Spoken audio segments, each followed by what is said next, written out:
निर्वाचन सरी देश में मोदी पुणी थे एनडीए सहयोग में तृतीय थर पर प्रधानमंत्री बनी आउ सरकार पाखरे बहुमत रही 292 लोकसभा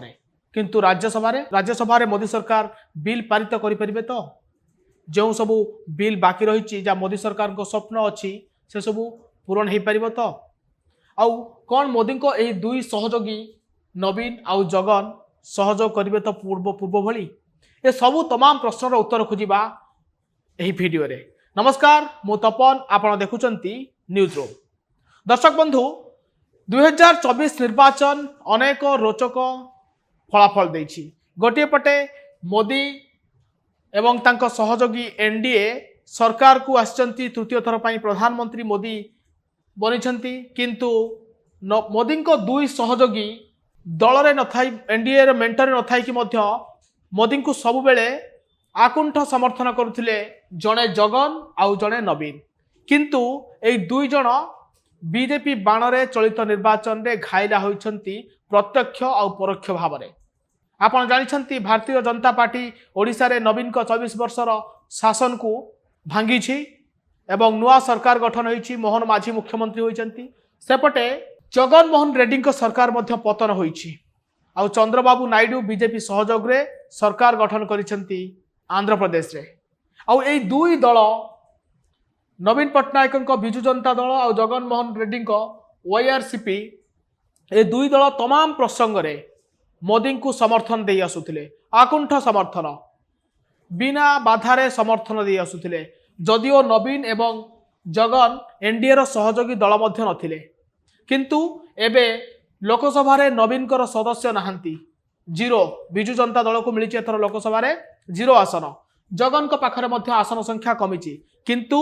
राज्यसभा रे एबे भी बिजु जनता दल पाखरे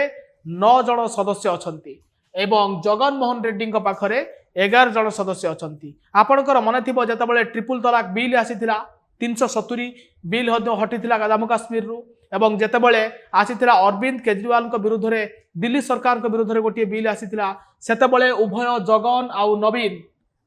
समर्थन देथिले मोदी सरकार को जहाँ फल ए बिल पारित होइतिला। कृषक बिल को मध्य समर्थन करथिले ए दुई दल किंतु एबे राज्यसभा गणित किंतु अलगा कहूची आउ एनडीए रो दुई सहयोगी नीतीश आउ नायडू हुए तो केंद्र सरकार किछि बिल को समर्थन करि न पारंती आउ सेतिक बेले उभय नवीन आउ जगन कर समर्थन आवश्यक पड़ुछि किंतु कौन कहूची राज्यसभा गणित आसंतु नजर पकाइबा। आपण देखुचंती राज्यसभा रे मोट सीट संख्या होउछि 245 आउ बहुमत संख्या होउछि 123। बीजेपी सांसद एबे भी राज्यसभा रे अछंती 90 जन एवं सहयोगी दल संख्या जदि एनडीए संख्या मिसेइबे ताहेले 170 आउ कांग्रेस पाखरे रहिछि 26 टी आसन आउ इंडिया मेंट पाखरे रहिछि 80 आसन जेतेबेले कि एनडीए मेंट पाखरे राज्यसभा रे 117 टी आसन रहिछि आउ 80 टी आसन रहिछि एनडीए पाखरे। जदि अन्य मानक संख्या देखिबा जगनमोहन रेड्डी होंतु नवीन पट्टनायक होंतु अन्य दल जो मान रहिले जो माने कि ना एनडीए मेंटरे अछंती ना इंडिया मेंटरे अछंती सेमानकर आसन संख्या होउची 33 आउ एबे भी राज्यसभा रे 15 टी आसन खाली पड़िछि जहार निर्वाचन हबाकू जाउछि 10 आसन रे निर्वाचन हेबो एवं 5 जन को राष्ट्रपति चयन करिवे। आपन को कहि रखे जे एबे जदि संख्यार गणित को देखिबे एनडीए पाई बा मोदी को पाई किछि प्रॉब्लम हबनी जे कौन सी बिल पारित करिया पई से लोकसभा हो कि राज्यसभा हो किंतु नीतीश कुमार एवं चंद्रबाबू नायडू विभिन्न प्रसंग रे हुए तो एनडीए मेंटरे थाई मध्य कौन सी बिल को जदि बाधा उपजंती बा समर्थन न करंती सेतिकी बेले उभय नवीन आउ जगन कर सहयोग लोड़ा पड़िबो मोदी को किंतु एबे जहाँ स्थिति अछि हुए तो मोदी को ए दुई सहयोगी को आवश्यक पड़ न पारे। एपरिकी आगामी दिन में 10टी राज्यसभा